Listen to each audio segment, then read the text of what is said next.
প্রত্যেকটা গাছে যেই পরিমাণ আপেল দেখা যায় আসলে অপরন্ত।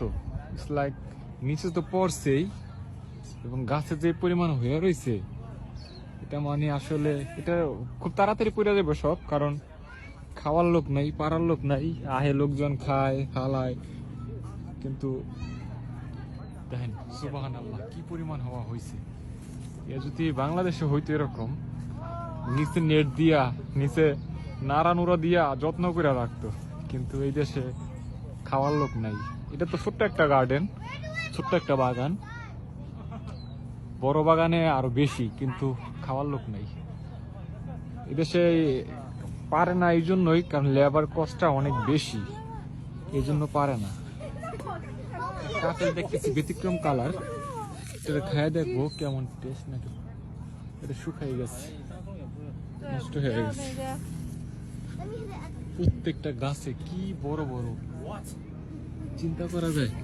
দেখেন সব গাছ, এটা এটা শুধু এটা এটা এক জাতের, এই সাইডে আবার আরেক জাতের আছে। এটা একটু ব্ল্যাক টাইপের, এটা মিষ্টি বেশি। এই যে একটা পারলাম আমি, এখন খেয়ে দেখবো।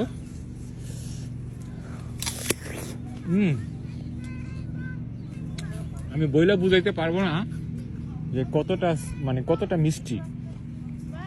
দেখতেই বোঝা যায় আসলে এটা মিষ্টি, যারা আপেল সবসময় খান।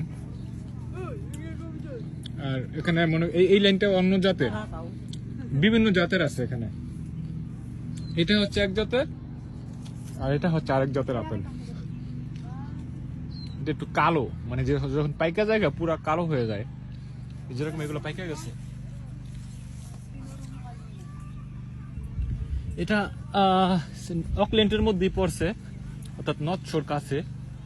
আমার বাসা থেকে 1 ঘন্টার মতো লাগছে আইতে।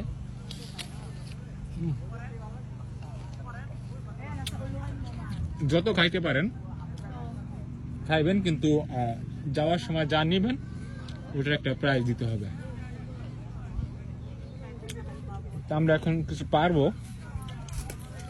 যারা পারতেছে